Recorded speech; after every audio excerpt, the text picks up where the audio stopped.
Frida Kahlo es la artista más cotizada de la historia. Imaginen la Ciudad de México, abril de 1953, la primera exposición de la artista apenas un año antes de su muerte. Los médicos le prohibieron levantarse porque tenía gangrena en una pierna. Entonces ella ordena que la lleven directamente a la exposición, directamente en su cama. Hola a todos, soy Nina Ninashev y hoy tenemos a la mismísima Frida Kahlo. ¿Cuánto he esperado la oportunidad de contarles sobre esta extraordinaria artista y su vida increíblemente vibrante? ¡Vamos allá! Empecemos por la casa. Todavía hoy está en la esquina de las calles Londres y Allende en Coyoacán, que en ese entonces era un tranquilo suburbio de la Ciudad de México, y ahora es un barrio dentro de la ciudad que ha crecido mucho. Las paredes de la casa estaban pintadas de un azul brillante, y las ventanas tenían contraventanas verdes. Los mexicanos lo llaman la Casa Azul, la Casa Azul. Frida Kahlo nació aquí el 6 de julio de 1907 y morirá aquí mismo, en este mismo dormitorio, casi 47 años después. El padre, Guillermo Kahlo, era un fotógrafo judío alemán de origen húngaro que llegó a México a los 19 años. La madre, Matilde Calderón, era mexicana, de ascendencia mitad indígena y mitad española, originaria de Oaxaca. De Matilde tuvo 4 hijas: Matilde, Adriana, Frida y Cristina. Nunca tuvo un hijo varón, y ese es un detalle importante al que volveremos más adelante. Ahora hablemos de México, en esa época. En 1910, México llevaba casi 30 años bajo el gobierno absoluto del dictador Porfirio Díaz. En 1910 estalló una rebelión. En el norte se levantaron los ejércitos de Pancho Villa y Pascual Orozco. En el sur, el ejército campesino de Emiliano Zapata. Díaz cayó un año después, en 1911, y luego vendrían 10 años de casi ininterrumpida guerra civil. Y solo en 1920, con la llegada al poder del presidente Obregón, el país se tranquilizó más o menos. Para los padres de Frida, la revolución no fue una celebración de la libertad, sino una tragedia personal. Guillermo Kahlo ganaba bien con los encargos del gobierno durante el mandato de Díaz. Con ese dinero se construyó la Casa Azul. Cuando el gobierno de Díaz cayó, los encargos se acabaron.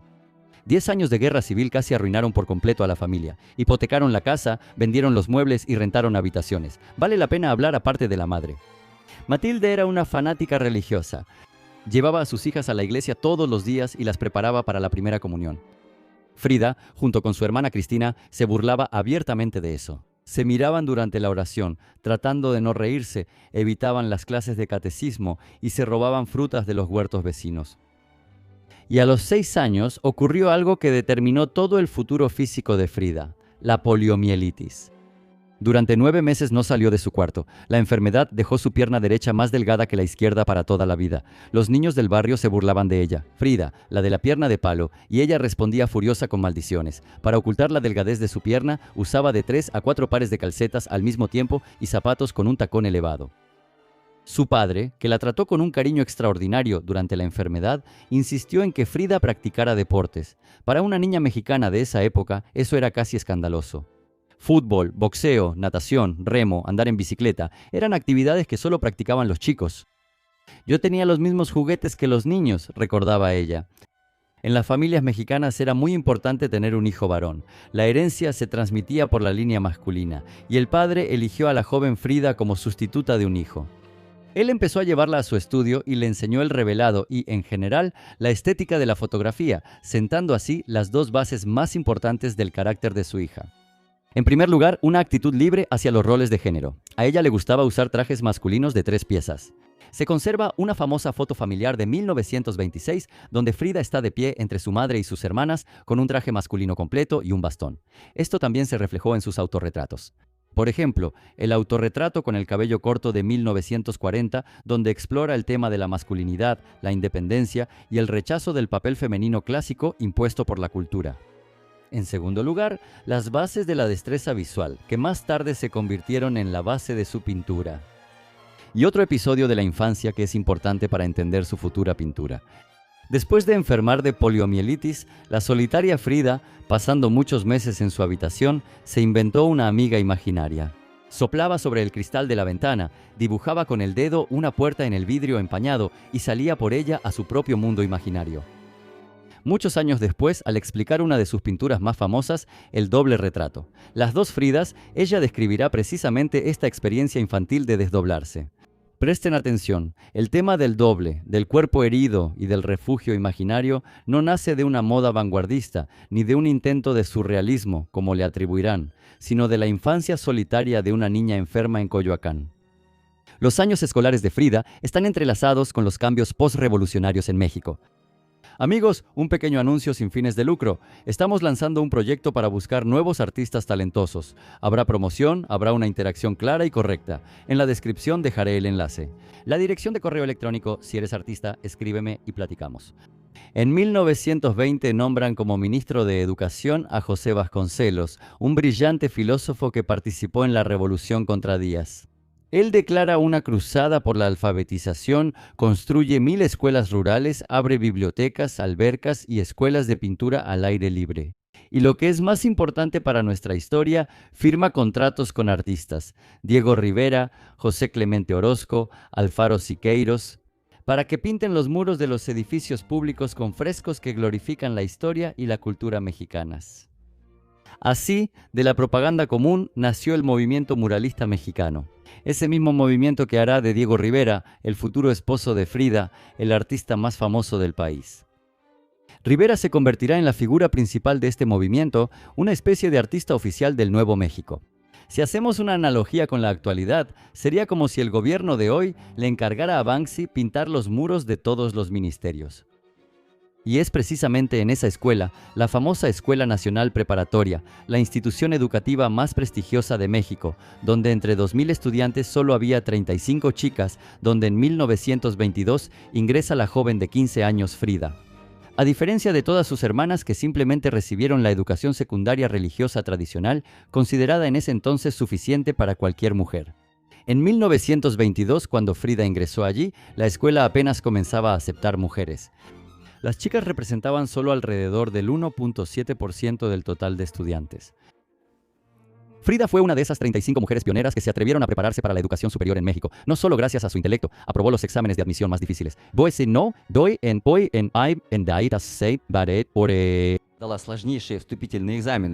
Sino también gracias a su padre, quien apoyó su deseo de estudiar al igual que los jóvenes. Ella soñaba con convertirse en doctora. Fue aquí, en el auditorio de la escuela, donde vio por primera vez a Diego Rivera, de 35 años, quien estaba pintando frescos en el auditorio de la escuela. Ya casado, ya famoso, trabajando en los andamios sobre el mural de la creación. Según la leyenda, ella les dijo a sus amigas que algún día tendría un hijo de él, y ese deseo, ese sueño, también se convertiría en un aspecto importante de la vida y la obra de la artista. El 17 de septiembre de 1925, Frida tenía 18 años. Es una chica hermosa, vivaz, muy activa y enérgica, que no conoce reglas, un poco traviesa, un poco revolucionaria y un poco simplemente una muchacha. Ella regresa a casa con su primer amor, Alejandro Gómez, en un autobús de madera, sin sospechar que ese viaje rutinario cambiará toda su vida. A continuación, cito su propio relato para que todos lo escuchen de primera mano. Todo sucedió casi de inmediato, en cuanto nos subimos al autobús. Al principio queríamos viajar en otro autobús, pero como perdí una sombrilla pequeña, nos bajamos para buscarla, y por eso fue que terminamos en el autobús que me dejó lisiada. El trolebús avanzaba despacio, pero el conductor de nuestro autobús era un joven muy nervioso. Cuando el trolebús dio la vuelta en la esquina, el autobús chocó contra la pared. El choque nos lanzó hacia adelante, y el pasamanos al que uno se agarra en el autobús me atravesó, como una espada atraviesa a un toro. Un amigo de Alejandro recordaba detalles aún más aterradores. El trolebús se fue incrustando lentamente en el autobús de madera hasta que éste se hizo pedazos en miles de astillas. El pasamanos de metal atravesó a Frida a la altura de la pelvis, entrando por el lado izquierdo y atravesando su cuerpo. El choque literalmente le arrancó la ropa. Alguno de los pasajeros, tal vez un pintor, llevaba una bolsa con pintura dorada en polvo en el autobús. La bolsa se rompió y el polvo dorado cubrió el cuerpo ensangrentado de Frida. La gente alrededor gritaba que veían ante ellos a una bailarina, toda cubierta de oro y sangre. Alguien dijo que había que sacar el hierro de ella. Cuando lo estaban sacando, el grito de Frida ahogó la sirena de la ambulancia que acababa de llegar. Al final, fractura de la columna vertebral en 3 lugares de la región lumbar, clavícula rota, tercera y cuarta costilla fracturadas, 11 fracturas en la pierna derecha, pie dislocado y destrozado, desgarro de los ligamentos del hombro izquierdo. Perdí la virginidad, diría después Frida. El pasamanos atravesó mi cuerpo. Los médicos no estaban seguros de que ella sobreviviera, pero el primer mes crítico pasó sin problemas. y después siguieron 9 largos meses en un corsé de yeso y casi total inmovilidad. Por segunda vez en su vida, Frida quedó encerrada en su habitación, solo que esta vez también estaba postrada en cama. Y es aquí donde sucede lo que convertirá la tragedia en el nacimiento de una artista. Postrada en cama, casi completamente enyesada, Frida no podía hacer nada más que mirar al techo. Entonces, su padre le construyó un caballete especial que se fijaba directamente a la cama. Y sobre la cama colocó un espejo, de modo que la joven acostada de espaldas pudiera ver al menos su propio reflejo. Y Frida empezó a pintar autorretratos, simplemente porque la única modelo disponible para ella las 24 horas del día era ella misma. Los autorretratos se convertirán en la línea principal de su obra. También serán el diario gráfico de su vida difícil y turbulenta. Me pinto a mí misma, dirá ella después, porque a menudo estoy sola y porque soy el tema que mejor conozco. Presten atención, amigos, a lo diferente que es esto de la historia de cualquier artista varón de esa época, que empezaba en la academia, con maestros, modelos, pasaba por todas las etapas de aprendizaje y adoptaba la experiencia de sus predecesores. Frida llegó a la pintura no a través de un taller ni de métodos y enfoques ajenos, sino a través de una cama de hospital, del autoconocimiento y el desarrollo personal, intentando crear algo propio sin tener ejemplos frente a ella que pudiera copiar. Un año en la cama, sola con el pincel y consigo misma, definiría para siempre el tema principal de su arte. Su propio cuerpo herido, como el único lienzo disponible para hablarle al mundo de sí misma, al mismo tiempo formará su estilo único, ingenuo y algo torpe. Cómo exactamente Frida y Diego se reencontraron no se sabe con certeza. Las fuentes difieren y no voy a inventar una versión bonita donde no la hay. Se sabe que para 1928 Frida, de 21 años ya bastante recuperada después del accidente, se unió a la Liga de Jóvenes Comunistas y comenzó a asistir a las reuniones. Dejó de usar blusas blancas de colegiala y empezó a vestir camisas negras y rojas, sujetándose el cabello con una horquilla en forma de hoz y martillo. Llevó sus pinturas para mostrárselas a Diego Rivera, el mismo artista que trabajaba en los andamios de la Escuela Nacional Preparatoria, directamente en su lugar de trabajo, en los andamios de la escuela. La familia de Frida, después de su enfermedad, estaba en una crisis financiera y la artista del sur no fue en busca de elogios, sino de una respuesta clara, si tenía talento y si podría ayudar a su familia con él. No vine a pedirte cumplidos, quiero saber si tengo talento. Si no lo tengo, buscaré otra ocupación para ganar dinero y ayudar a mi familia, dijo ella. Frida describió que Diego bajó de los andamios, observó detenidamente el retrato de su hermana Cristina y dijo: «Tienes tu propio estilo, debes seguir pintando». Sin embargo, según los recuerdos de Frida, ella dudó si él lo decía solo por cortesía hacia una joven y añadió con firmeza: «No me digas eso solo para ser amable. Si piensas que esto es una porquería, dímelo así». Diego le aseguró que hablaba con total sinceridad y le pidió que le mostrara las demás obras. Frida respondió: «Están en casa, en Coyoacán». A lo que Rivera respondió que vendría el próximo domingo. Así comenzó su romance y así empezó el camino de Frida Kahlo como artista. Solo después de las palabras de Rivera, ella cambió su actitud hacia la pintura de un simple pasatiempo a su razón de vivir. Fue entonces cuando decidió convertirse en una artista profesional. Lupe Marín, quien en ese momento era la esposa de Rivera, sin embargo, recordaba a Frida sin ninguna simpatía y es difícil culparla por eso. Me sorprendió la familiaridad con la que esa descarada señorita se dirigía a él. Ella lo llamaba mi gran amigo. Naturalmente yo sentía celos, pero no le daba importancia, porque Diego se enamoraba con la misma facilidad con la que una veleta gira con el viento. Rivera era 20 años mayor que Frida, corpulento, ya casi 3 veces casado, si contamos a la mexicana, incluyendo también sus largos romances. Famoso, el artista más conocido del país. Pero precisamente lo que le atraía era su franqueza, sinceridad y esa mezcla de honestidad, incluso descaro, y por supuesto una sexualidad nada disimulada. Diego no intentó cambiarla, no trató de imponerle su estilo. Probablemente al principio ni siquiera pensó, como solía pasar, que una mujer se dedicaría seriamente a la pintura. «Debes encontrar tu propia expresividad», escribe él en sus memorias, presentándose prácticamente como el creador de un genio. En cierto modo, así fue, porque sin su aprobación, aunque fuera por su interés en ella como mujer, ella no se habría atrevido a emprender el camino como artista. Y fue así como Frida se convirtió en una de las muy pocas artistas en la historia del arte que ni siquiera intentaron estudiar pintura de manera formal. Sin embargo, la influencia de Rivera en las primeras pinturas de Frida es muy notable. El retrato de Cristina, mi hermana, fue pintado en la época en que Diego apenas empezaba a formar parte del círculo social de Frida.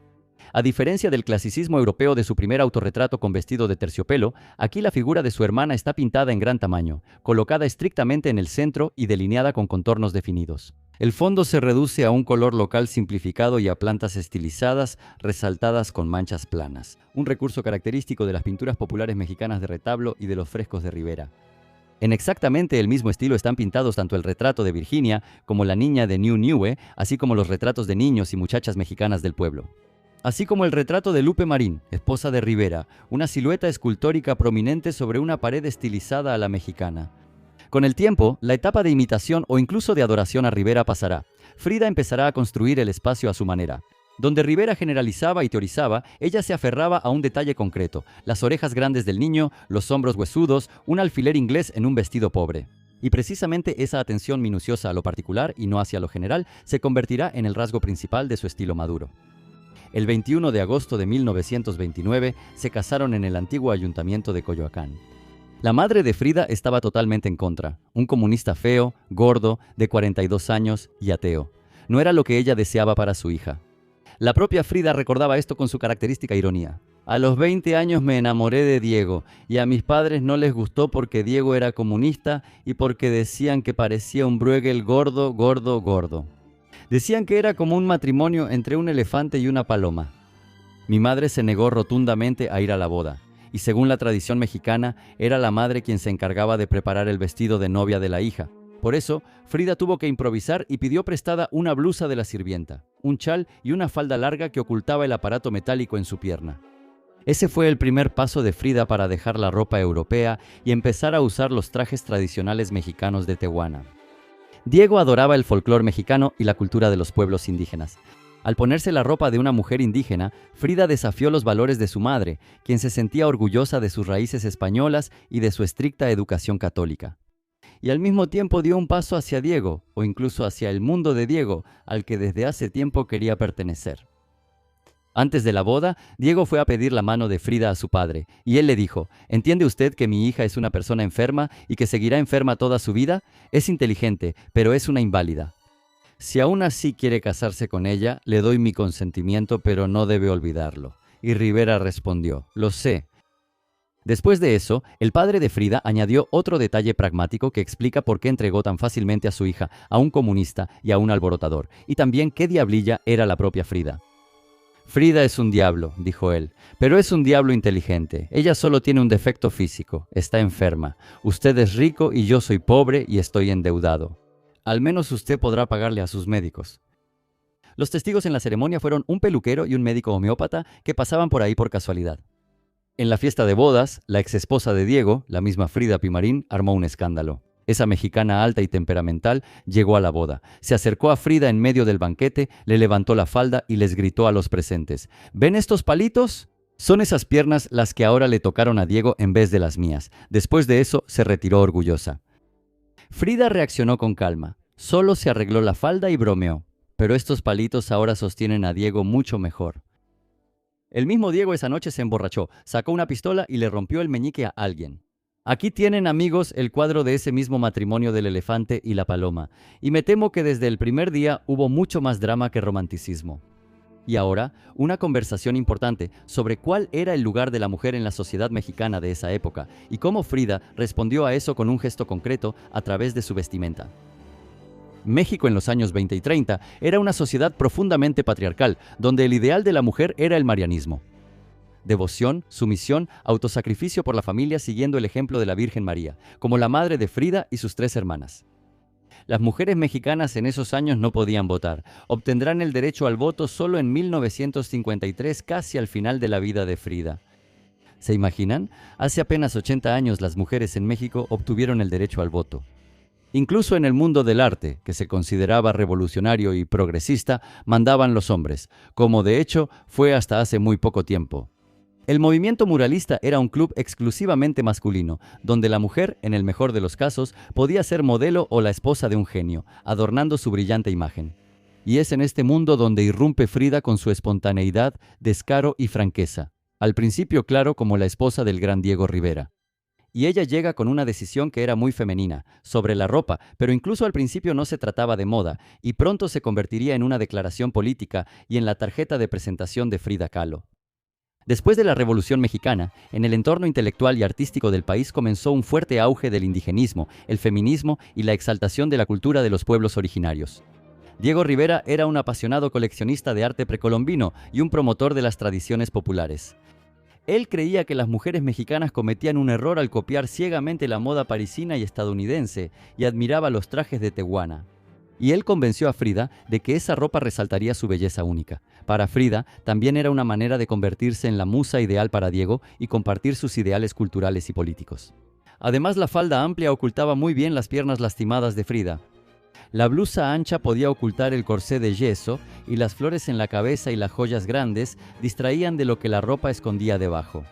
El traje tradicional de las mujeres de Tehuantepec provenía de una región en el sur de México, donde según la leyenda reinaba el matriarcado. Así se cree hasta hoy, pero en realidad las mujeres en esas comunidades simplemente se dedicaban al comercio y administraban el dinero de la familia, y la herencia se transmitía por línea materna, mientras que todos los cargos de liderazgo, jueces, jefes, funcionarios y militares seguían siendo ocupados por hombres. Sin embargo, el simple hecho de que un activo tan importante como el dinero fuera administrado exclusivamente por mujeres ya era algo tan inusual, que se les percibía y aún se les percibe como un matriarcado. En otras palabras, Frida eligió para sí misma no el atuendo de una señorita sumisa, sino el traje de una mujer que, según el folclore mexicano, manejaba su propia vida, no el dinero. Así nació Frida Tehuana, esa imagen que ahora vemos en tazas y camisetas, pero que originalmente era una actuación consciente y diaria. Quiero hablar especialmente sobre el elemento quizás más distintivo en la imagen de Frida, la uniceja. Estuve buscando mucho tiempo información sobre si la uniceja alguna vez fue una moda o algo popular entre las mujeres, pero lamentablemente no encontré nada. Me daba curiosidad por qué Frida añadió este elemento a su imagen, porque la propia Frida no tenía uniceja, o al menos no tan evidente. Ella se pintaba los vellos a propósito con un pincel especial y rímel negro. Frida vivió en una época en la que se esperaba que las mujeres tuvieran una belleza perfectamente arreglada al estilo europeo o de Hollywood, cejas delgadas como hilos y rasgos faciales suaves. Sus cejas unidas y el ligero bigote, que tampoco ocultaba, eran un acto de desobediencia, un manifiesto de mexicanidad. Al mismo tiempo, era como si se apropiara de un detalle exclusivamente masculino, haciendo su apuesta en un mundo del arte dominado exclusivamente por hombres. Al mismo tiempo, Frida, dentro de su matrimonio, no era en absoluto una esposa sumisa del muralista. Ella se unió al Partido Comunista antes que Diego, participaba en reuniones y escribía discursos. Cuando Rivera pintaba el mural Rebelión, donde ella aparece como una comunista armada con un rifle en las manos, y sarcásticamente le dijo, «¿Tienes cara de perro?», ella, sin pensarlo, respondió, «Y tú tienes cara de rana». Y aún así, seré honesto. En vida, Frida, a pesar de su carácter fuerte e independiente, durante muchos años vivió a la sombra de Rivera. El comunicado de prensa de su primera exposición individual en Nueva York en 1938 comenzaba con las palabras «Frida Kahlo, esposa de Diego Rivera». Incluso André Breton, de quien hablaremos más adelante, en su entusiasta ensayo sobre su arte, no pudo evitar describirla como la compañera de vida de su monstruoso esposo marxista. El verdadero reconocimiento a gran escala de Frida como una artista independiente, y no solo como la esposa de un gran hombre, llegará solo después de su muerte. En vida, ella equilibraba dos roles al mismo tiempo. Una mujer que afirmaba públicamente su derecho a disponer de su propio cuerpo, sexualidad y opiniones políticas, y una mujer a quien la prensa presentaba principalmente a través del apellido de su esposo. A principios de los años 30, Rivera recibe un encargo tras otro en Estados Unidos, primero San Francisco, luego Detroit y después Nueva York. Frida viaja con él como una verdadera esposa, pero ella misma llama a Estados Unidos Gringolandia. No sin ironía, por supuesto. Fue precisamente en Detroit, en 1932, donde ocurrió uno de los episodios más difíciles de su vida. Después del accidente, Frida físicamente no podía dar a luz por sí misma. Su pelvis rota hacía esto casi imposible. Sin embargo, quedó embarazada y deseaba mucho tener un hijo. Una vez más, llamó su atención sobre las tradiciones en México. Solo una mujer que le daba un hijo varón a su esposo podía considerarse que había cumplido con su deber como mujer. Y Frida, una rebelde, una diablilla, pero al mismo tiempo una mujer que amaba mucho a su esposo, soñaba con darle un hijo. Ella estaba feliz. Los médicos en Detroit al principio insistieron en el aborto, pero Frida realmente quería tener un hijo de Diego y decidió arriesgarse. Pero el 4 de julio de 1932, en la semana 13, tuvo un aborto espontáneo justo en el Hospital Henry Ford de Detroit. El aborto espontáneo estuvo acompañado de una hemorragia muy fuerte y apenas lograron salvarla. Los primeros días en el hospital Henry Ford, Frida estaba en un estado de shock profundo. Al dolor físico se sumó una sensación de soledad absoluta. Estaba sola en un país extranjero, Diego estaba ocupado con el trabajo y su propio cuerpo la había traicionado de manera tan cruel. Aún estando en la habitación del hospital, Frida pidió a los médicos que le dieran atlas médicos e ilustraciones de embriones. Al principio, los médicos se negaron, temiendo por su salud mental, pero Diego insistió en que le trajeran los libros. Ella comenzó a dibujar detalladamente los aspectos anatómicos de la estructura de la pelvis y las etapas del desarrollo fetal. Era su manera de racionalizar la catástrofe, de convertir un dolor personal insoportable en un objeto de estudio, para de alguna forma recuperar el control sobre la situación. Fue precisamente después de esta tragedia que Frida Kahlo, la artista, renació por completo. Ella rechazó los retratos tradicionales y pintó la obra por la que les estoy contando todo esto con tanto detalle, y que se considera la obra maestra más importante y conmovedora de Frida Kahlo. Es Hospital Henry Ford de 1932, la primera obra en la historia del arte que representa directamente un aborto espontáneo. En esta pintura, ella se retrató desnuda en una cama de hospital ensangrentada en medio de un paisaje industrial de Detroit. En su mano hay hilos rojos, parecidos a cordones umbilicales, que conducen a 6 objetos simbólicos, el hijo perdido al que quería llamar Diego en honor a su esposo. Los caracoles rosas son un símbolo del lento y doloroso paso del tiempo en el hospital. El modelo anatómico de la pelvis femenina es la razón por la que no pudo llevar a término a su hijo. El mecanismo metálico representa la frialdad y crueldad del equipo hospitalario. Las orquídeas son un regalo de Diego, simbolizando la sexualidad y el amor marchitos. Los huesos rotos de la pelvis son causa de la catástrofe. Diego Rivera quedó impresionado por esta obra. Más tarde, en su autobiografía, escribió: Frida comenzó a pintar una serie de obras maestras sin precedentes en la historia del arte. Expresaban únicamente su esencia femenina, su sufrimiento y su resistencia. El aborto espontáneo en Detroit terminaría de formar el lenguaje visual único de Frida Kahlo. A partir de ahora, sus autorretratos no serían solo una representación de su apariencia, sino un relato honesto, a veces incluso cruel y anatómico de su vida interior, una autobiografía gráfica de Frida Kahlo llena de dolor y contada de una manera que nadie había hecho antes que ella. ¿Y quién más podría contar esta historia sino una mujer? Por cierto, en mi canal tengo un video sobre la primera impresionista, Berthe Morisot, quien también luchó contra los prejuicios en el París de finales del siglo XIX. No dejen de verlo, el enlace estará en la descripción. Ese mismo verano muere la madre de Frida. Frida pinta un cuadro dedicado a este triste acontecimiento, Mi nodriza y yo, donde entrelaza su propia infancia y la pérdida de su madre en la trama sobre el nacimiento y la leche. Extrañando México, ella le escribió a una amiga desde Nueva York: Nueva York es muy bonito, pero a pesar de eso, extraño México. Rivera, en cambio, estaba convencido de que la revolución mundial debía ocurrir precisamente aquí, en un país industrial, y quería quedarse más tiempo en Estados Unidos. Pero Frida pensaba que en gran parte eso eran puras palabras vacías. Y ahora, un episodio sin el cual es imposible entender el contexto político de la vida de Frida, la historia de León Trotsky. Permítame recordarles brevemente un poco de historia. León Trotsky fue uno de los principales líderes de la Revolución Rusa de 1917 y creador del Ejército Rojo, pero perdió la lucha por el poder contra Stalin y en 1929 fue expulsado de la URSS. Después anduvo errante por el mundo como exiliado en Turquía, Francia y Noruega, pero ningún país aceptó darle asilo permanente por temor a la ira de Moscú. En 1937 fue Diego Rivera, con el apoyo del presidente de México, Lázaro Cárdenas, quien logró que México aceptara a Trotsky. Pero 1937 es el año en que comenzaron las represiones en Rusia. La crueldad con la que Stalin inició las purgas y el giro que dio la URSS del comunismo hacia un autoritarismo de hecho dividió al mundo. Muchos países, fervientes partidarios del comunismo, una idea que hasta entonces ganaba popularidad rápidamente en el mundo, se quedaron atónitos y se desilusionaron de ella. Pero nadie quería entrar en conflicto con Moscú. Por eso a Trotsky, quien simbolizaba el antiguo comunismo auténtico y sin manchas, como la igualdad de todos ante todos, muchos estarían encantados de recibirlo, pero no se atrevían. Y solo el lejano México no vaciló, aunque Stalin ya había enviado asesinos tras su pista. Se decidió alojarlos en la Casa Azul junto con Frida y Diego. En enero de 1937, Trotsky y su esposa, Natalia Sedova, llegaron a México. Rivera estaba hospitalizado en ese momento, así que fue la propia Frida quien fue al puerto de Tampico a recibir a los revolucionarios. La Casa Azul se convirtió en una verdadera fortaleza con guardias armados, sacos de arena y ventanas tapiadas para protegerse de un posible atentado de los agentes del NKVD. Trotsky, a pesar de su edad, tenía 57 años, disfrutaba del coqueteo, que hoy en día se consideraría acoso y sería cancelado de inmediato.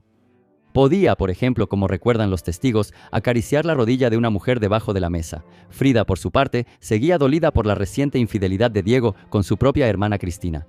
Y Diego idolatraba tanto a Trotsky que en la mente de Frida tomó forma el plan del sueño mexicano perfecto. Trotsky, acostumbrado a una vida revolucionaria estricta, quedó instantáneamente cautivado por la vivaz, atrevida y aguda Frida. Y para colmo, surgió un problema de idioma. Ni Diego ni Natalia Sedova dominaban el inglés lo suficiente, y Trotsky no hablaba español. Así que resultó que Frida y Trotsky hablaban en inglés, idioma que Frida conocía bastante bien. A modo de práctica del idioma, empezaron a comunicarse abiertamente en inglés justo en la mesa del comedor, intercambiando insinuaciones ambiguas y jugando a ese excitante juego de coqueteo justo bajo las narices de sus respectivos cónyuges. Trotsky le pasaba libros a Frida, entre cuyas páginas escondía cartas de amor. En las notas la llamaba mi amor, admiraba su belleza e inteligencia. Frida correspondió a sus sentimientos, aunque como puedes imaginar, sus motivos eran mucho más complejos que un simple enamoramiento. El romance alcanzó su punto máximo cuando Frida invitó a Trotsky al rancho de su familia en San Ángel, bajo el pretexto de descansar. Allí podían pasar tiempo a solas sin sospechas por parte de Natalia Sedova y Diego. ¿Qué hacían allí? No lo sabemos y tampoco queremos saberlo, ¿verdad? El romance no duró mucho y terminó en silencio, sin escándalo. Trotsky prefirió no arriesgar ni su seguridad ni su relación con Rivera.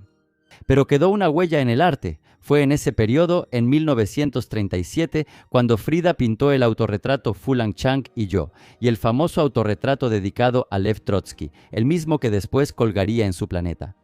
En el papel que Frida sostiene en las manos en esta pintura está escrito en español: a Lev Trotsky, con todo mi amor, le dedico este cuadro. 7 de noviembre de 1937, Frida Kahlo en San Ángel, México. El 7 de noviembre es el cumpleaños de Trotsky y al mismo tiempo el día de la Revolución de Octubre en Rusia. 3 años después, en agosto de 1940, Trotsky será asesinado con un golpe de piolet en su propia casa en la Ciudad de México por un agente de los servicios secretos soviéticos. Por supuesto, para ese momento él ya no vivía en la Casa Azul, pero esa muerte también marcó la vida de Frida, quien fue arrestada por un tiempo bajo sospecha de estar involucrada en el atentado. La principal razón de los interrogatorios fue que Frida conocía personalmente al asesino, el agente de la NKVD Ramón Mercader, quien actuaba bajo el nombre del canadiense Jacques Mornard. Se conocieron un año antes, en 1939 en París, a donde fue invitada por los surrealistas, quienes nunca llegaron a comprender su obra, pero de eso hablaremos un poco más adelante. En México, Frida intentaba ganarse la confianza del círculo de Trotsky y establecía contactos con la intelectualidad, incluyendo a Frida, a quien también intentaba ganarse aprovechando el viejo vínculo de París, invitándola a almorzar. Cuando la policía identificó a Mornar, las pistas inmediatamente señalaron también a Frida. Además, aunque en 1937 Frida y Diego eran fervientes trotskistas y le ofrecieron refugio, para 1939 ya se habían enemistado profundamente con el viejo. No solo por el romance descubierto con Frida, sino también por diferencias políticas en las que no voy a entrar aquí. Para 1940 Rivera y Kahlo públicamente se desvincularon de Trotsky y empezaron de nuevo a mostrar lealtad a la línea oficial de la URSS y a Stalin, lo que le dio a la policía un motivo para buscar en ellos una razón para eliminar al antiguo camarada. Después de 2 días de intensos interrogatorios, la policía se convenció de que Frida no sabía sobre la verdadera identidad de Mercader ni sobre su misión del NKVD. Mercader solo utilizó su relación con la pintora y su círculo como una tapadera para infiltrarse. Al retirar todos los cargos, la dejaron en libertad, después de lo cual Frida, conmocionada y agotada, voló de inmediato con Diego a San Francisco, a donde él se había escapado rápidamente por si acaso, justo después de enterarse de la muerte de Trotsky. Pero regresemos un poco atrás. Este fue un momento muy curioso para entender el arte de Frida. En 1938 llega a México André Breton, poeta francés, ideólogo y básicamente el principal gerente de la marca del surrealismo si usamos el lenguaje actual, ese mismo movimiento donde estaba Dalí. Los surrealistas creían que el racionalismo y la moral burguesa llevaron a la humanidad a los horrores de la Primera Guerra Mundial. Por eso hay que crear una sobrerealidad, el surrealismo, donde los sueños, las alucinaciones, los miedos infantiles y los deseos sexuales reprimidos, según Freud, tienen el mismo valor que la vida cotidiana, usando técnicas como el cadáver exquisito. trances meditativos y el registro de sueños. En general eran algo así como marxistas ocultistas, muy pomposos y bastante populares. Al ver las pinturas de Frida, Breton se entusiasma y declara que ella es una surrealista. Además, una surrealista espontánea, surgida por sí sola, sin ninguna influencia de la Escuela de París. Él escribe para el catálogo de su exposición en Nueva York un ensayo entusiasta y elaborado. El arte de Frida Kahlo es una cinta alrededor de una bomba. Bonito, ¿verdad? Pero aquí está lo interesante. La propia Frida no estaba encantada con esa etiqueta. Te explico. El surrealismo europeo se basaba en gran medida en la técnica de la escritura automática, la idea de que el artista debía desconectar el control consciente y plasmar en el lienzo imágenes del subconsciente, sueños, fantasías, pura irracionalidad. En ese entonces, las ideas de Freud eran muy populares en Europa. Frida nunca pintó sueños, sino que pintó su propia realidad, aunque de manera simbólica, pero de la forma más literal posible. Su espalda destrozada, su aborto espontáneo, su operación, sus animales favoritos, su rostro. Esa era la esencia misma de Frida Kahlo, su credo creativo, y esa era su vida real, sus emociones, sus sensaciones y su dolor. Lo que para los europeos parecía una fantasmagoría onírica, vísceras ensangrentadas, frutas cortadas, lágrimas corriendo por las mejillas de un venado con rostro humano, para Frida era una crónica documental de su propio cuerpo. Y entonces llega un tipo y dice que todo eso son fantasías de Frida, que nada de eso es real, sin entender en absoluto la esencia de su pintura, menospreciando esa poderosa paleta de emociones que Frida transmitía a través de su arte. Y ella le respondió: yo no pinto sueños, yo pinto mi realidad. La diferencia entre yo fantaseo y yo constato un hecho es ahí donde radica el desacuerdo fundamental de Frida con la etiqueta de surrealista. Sin embargo, la etiqueta se le quedó pegada y con ella llegó el reconocimiento. La exposición en la Galería de Julien Levy en Nueva York en 1938, su primera exposición individual, fue un éxito. Se vendieron varias pinturas. Entre los compradores estaba el actor Vincent, quien pagó $200 por cada una de las obras. El monto total de la compra fue de $800 por 4 pinturas. Para 1938, en la época de la Gran Depresión, era una cantidad considerable. Convertido a la actualidad, serían unos $17 a $18,000.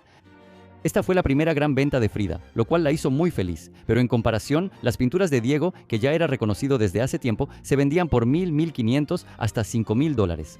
Incluso sus bocetos se vendían por $500, aproximadamente al mismo precio que las pinturas terminadas de Frida. Ahora la situación es exactamente al revés, pero de eso hablaremos más adelante. Diego estaba tremendamente orgulloso de los logros de su esposa, y Frida por primera vez sintió que podía ganarse la vida por sí misma, volverse independiente, y pronto intentaría hacerlo. En 1939, Breton le organizó una exposición en París. Allí, incluso Pablo Picasso escribió sobre ella con entusiasmo, y allí mismo el mismísimo Louvre compró una de sus pinturas. La pintura El Marco, que ahora se encuentra en el MoMA de Nueva York, se convirtió en la primera obra de un artista mexicano del siglo XX adquirida por el museo más importante de Francia. No se puede imaginar un mayor reconocimiento. El Louvre la compró, aunque por solo 1,000 francos, que en ese entonces equivalían a apenas $25.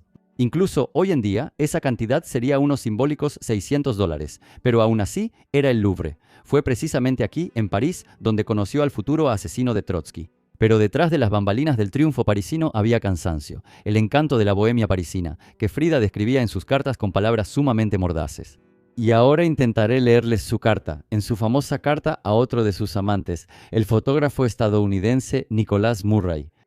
Ella criticaba a la bohemia parisina de arriba abajo. Hay mucho lenguaje vulgar, así que lo censuraré de alguna manera, no sé. No tienes idea de qué clase de cabrones son.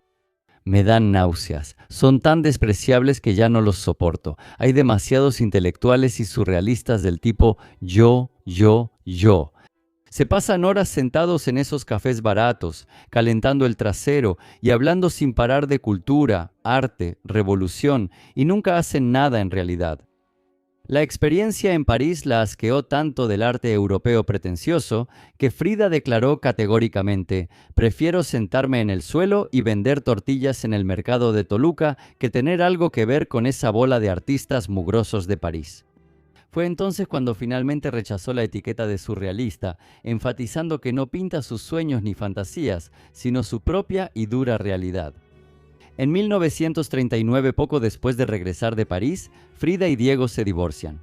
Las razones de ambas partes son similares. Las constantes infidelidades de Diego, y no solo con Cristina, su lista de romances era larga. Los propios romances de Frida, tanto con hombres como con mujeres, porque Frida era abiertamente bisexual, lo cual, para la sociedad mexicana,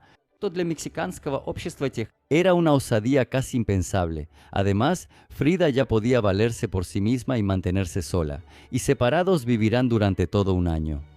Y luego, en diciembre de 1940, se vuelven a casar, por segunda vez en San Francisco, esta vez bajo nuevas condiciones. Como contaba la propia Frida, los esposos acordaron que serían económicamente independientes el uno del otro y que el aspecto íntimo del matrimonio ya no sería obligatorio entre ellos. Era una unión extraña para el México conservador. No pueden vivir el uno sin el otro, pero tampoco pueden vivir juntos bajo condiciones normales. Pero yo quiero agregar algo más. Frida entendía que según los estándares de la sociedad mexicana, ella no era completa, que no podía darle a la persona que amaba todo lo que él quería. Y creo que esa fue la decisión más difícil para una mujer, irte de la persona que amas porque no funciona, o quedarte con él dándole la libertad de obtener lo que tú misma no puedes darle. ¿Por qué lo llamo mi Diego?, escribe ella después en su diario. Él nunca fue mío, ni lo será. Él se pertenece a sí mismo. Las últimas décadas de la vida de Frida son, ante todo, la historia de un cuerpo que se va rindiendo poco a poco. A partir de los años 40 la operan sin parar. Solo en los últimos años de su vida se someterá a más de 30 operaciones en la columna y la pierna. En 1950 pasará casi un año en el hospital pintando su corsé de yeso y recibiendo visitas directamente en la habitación del hospital. Sin embargo, y esto es importante decirlo porque es fácil imaginar esos años como puro sufrimiento, los testigos recuerdan a Frida en el hospital de una manera completamente diferente. Sabía escuchar, hacía bromas, organizaba pequeñas fiestas con tequila directamente en la habitación, veía películas con sus hermanas y amigos. Nosotros, personas sanas que íbamos a visitarla, salíamos de ahí tranquilos, recordaba su amiga cercana Elena Vázquez Gómez. En 1944, el estado de la columna vertebral de Frida empeoró drásticamente. Tuvo que someterse a varias operaciones complicadas y luego pasar alrededor de 5 meses en un corsé rígido de acero y ortopédico en lugar de los habituales de yeso. Y fue en ese tiempo cuando pintó una de sus obras más famosas, La columna rota. Aquí hay que saber que en español, columna vertebral y columna es la misma palabra, la columna. Y Frida aquí utiliza este juego de palabras, construyendo la escena en torno al dolor, que representa con pequeños clavos clavados en todo su cuerpo, mientras las lágrimas corren por su rostro. El pecho y el abdomen de Frida están abiertos con un corte quirúrgico recto, en el que se ve una columna vertebral rota. Solo la sostiene en su lugar un corsé médico hecho de correas blancas. Al mismo tiempo cumple la función de soporte y de instrumento de tortura que inmoviliza su cuerpo. En 1946, Frida viajó a Nueva York para someterse a una operación muy compleja de espondilodesis, una fusión quirúrgica de las vértebras utilizando grapas metálicas y un injerto óseo. Ella tenía grandes esperanzas en esta operación, esperando librarse del dolor constante. Sin embargo, la intervención no tuvo éxito. Al regresar a México, Frida se dio cuenta de que la operación no solo no ayudó, sino que también causó nuevas complicaciones. Y pinta otro cuadro famoso, El venado herido, en el que ella misma aparece en la imagen de un noble animal. Después de pintar este cuadro, se lo regaló a sus amigos cercanos Arcadio y Lina Beutler, adjuntando una nota como regalo de bodas. Les dejo mi retrato para que mi presencia esté con ustedes todos los días. El modelo para el venado fue su venado domesticado llamado Graniza, que vivía con ella en la Casa Azul.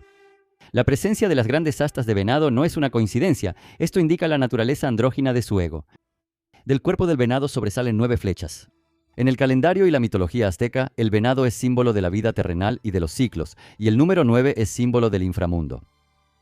Además, en el fondo se pueden ver 9 árboles. A los pies del venado hay una rama seca rota con hojas verdes. En la tradición mexicana, una rama rota colocada frente a un animal a menudo se utiliza en rituales funerarios. Es un símbolo de la interrupción de la vida, de esperanzas no realizadas y de despedida. En la esquina inferior izquierda, junto a la firma de Frida, está la palabra karma. Ya en ese entonces, ella empezaba a percibir su sufrimiento constante como un destino kármico inevitable que estaba destinada a soportar hasta el final. El ciervo kármico es un autorretrato, una metáfora de un animal acorralado.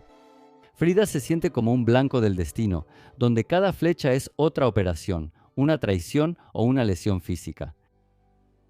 y en 1953 tendrá lugar esa misma exposición individual con la cama en medio de la galería con la que comencé este relato. La primera exposición individual de Frida Kahlo y, en cierto modo, el último acto de triunfo antes del ocaso. Fue organizada por una amiga cercana de Frida, la fotógrafa Laura Álvarez Bravo. A Frida, de 45 años, que estaba constantemente bajo fuertes analgésicos debido a la gangrena que había comenzado en la misma pierna, que fue afectada por la poliomielitis en su infancia, los médicos le prohibieron terminantemente levantarse de la cama.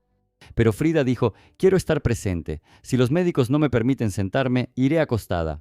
A las 7:30, unas horas antes de la apertura de la sala de exposiciones, un camión llegó a la galería. De él, los trabajadores descargaron la pesada cama de madera de 4 columnas de Frida, con el colchón, las almohadas y el espejo encima. Colocaron la cama justo en el centro del salón principal. A las 8, una ambulancia llegó con la sirena encendida, escoltada por un grupo de motociclistas. A Frida Kahlo la llevaron en camilla a la galería y la colocaron cuidadosamente en su propia cama. Desde las 8:15 hasta la medianoche, Frida estuvo en la exposición.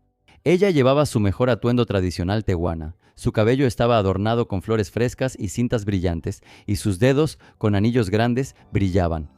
Ella yacía en medio del salón, rodeada de cientos de invitados, artistas, políticos, la bohemia mexicana y la prensa extranjera.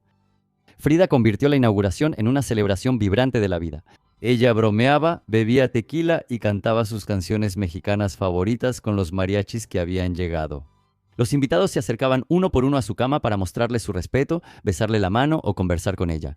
Entre los cuadros que colgaban en las paredes, incluidos sus autorretratos más atrevidos, el centro de la composición lo ocupaba su propia actuación en vivo, un cuerpo consumido por la enfermedad, pero lleno de un espíritu indomable. Diego Rivera, presente en la exposición, apenas podía contener las lágrimas. Más tarde diría que esa noche fue uno de los días más grandes en la historia de la cultura mexicana.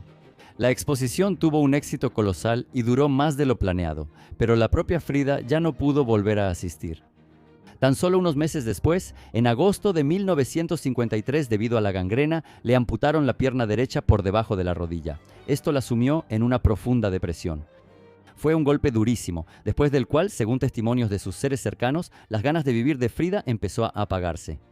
Se cansó de luchar contra su propio cuerpo, se cansó de perder partes de sí misma, partes de su sueño, alejándose cada vez más de la imagen ideal de sí misma. Ella escribe en su diario: «Y espero que no me bloqueen por esto, pero considero importante contárselos. Me amputaron la pierna hace 6 meses. Me sometieron a 1000 torturas y casi pierdo la razón. Todavía quiero quitarme la vida. Solo Diego me mantiene aquí. Pero nunca en mi vida he sufrido más. Esperaré un poco más». En abril de 1954, Frida tomó una dosis peligrosa de analgésicos y fue hospitalizada de emergencia. Diego Rivera y sus cuidadoras lograron salvarla, pero fue una señal clara. Un mes antes de su muerte, volvió a ser hospitalizada tras tomar una dosis de analgésico. El 13 de julio de 1954, Frida Kahlo falleció en la Casa Azul a causa de una neumonía o, como suponen muchos biógrafos, por una sobredosis de analgésicos. Sin embargo, no se realizó una autopsia, así que nunca sabremos las verdaderas causas de su muerte, y no voy a especular al respecto. La exposición con la cama en abril de 1953 fue exactamente lo que Frida había planeado.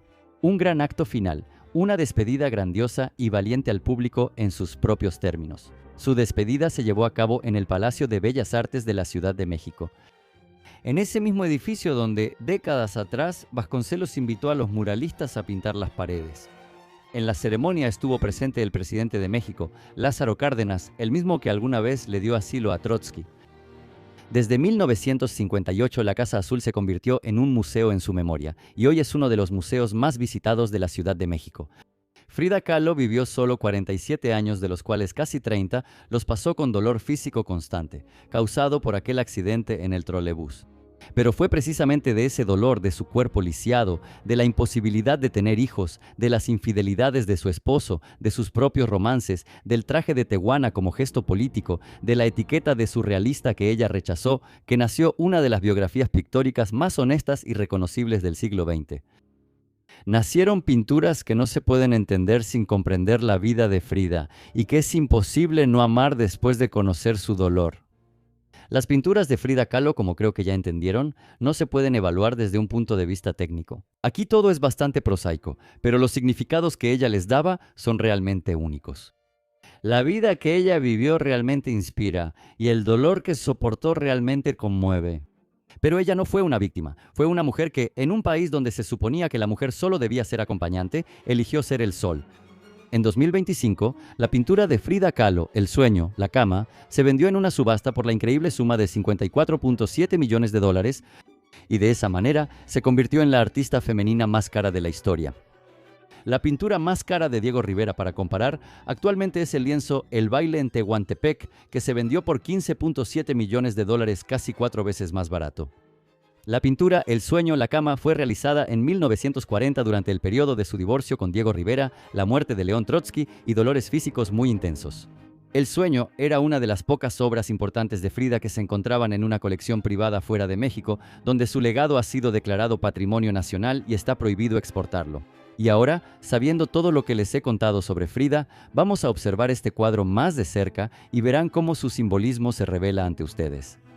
En el lienzo El sueño está representada la propia Frida, durmiendo en esa misma cama con dosel en la que llegó a la exposición y que flota entre las nubes del sueño.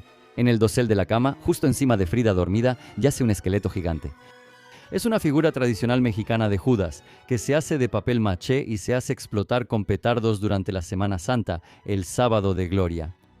El esqueleto, símbolo de la muerte y el dolor, yace en la misma postura que Frida, como si conviviera con ella. Sus piernas, envueltas en dinamita, están listas para explotar en cualquier momento, y en sus manos sostiene flores, como un símbolo paradójico de renacimiento y vida. La propia Frida también está envuelta en flores, pero a ella la mantienen en la cama, la atan a esta extraña y explosiva cercanía entre dos entidades dormidas. Una llena de vida, la otra hermana de la muerte, pero no sabemos quién es quién. Estarán de acuerdo, solo se puede entender esta pintura sabiendo todo sobre la vida de Frida. La obra de Frida Kahlo se convirtió no solo en un relato sorprendente. Por primera vez, una mujer artista lo contó de manera tan pura y sincera. Abrió camino e inspiró a muchas mujeres y también a hombres a no tener miedo de hablar de su dolor. A través de sus pinturas, a través de sus libros, a través de sus emociones, decirnos que no estamos solos. Adiós a todos. Amigos, creé este canal para contarles sobre el arte de manera simple y entretenida. Me encanta hacerlo, y cada nuevo video es mi pequeño proyecto, para el cual tengo que construir una narrativa interesante, seleccionar a veces hasta 500 fotos, colocarlas correctamente y ponerles pies de foto. Es un trabajo enorme, pero la calidad para mí es más importante que la cantidad. Seguiré haciéndolo, pero realmente me sería de mucha ayuda su apoyo. Por favor, conviértanse en patrocinadores del canal aquí en YouTube o suscríbanse, aunque sea con la suscripción más pequeña, en Boosty o Patreon. Dejaré los enlaces en la descripción. Vamos a crear la comunidad de arte más inteligente del mundo. Y gracias, los subtítulos los dejaré en la descripción. Vamos a crear la comunidad de arte más inteligente del mundo. Y gracias por ver.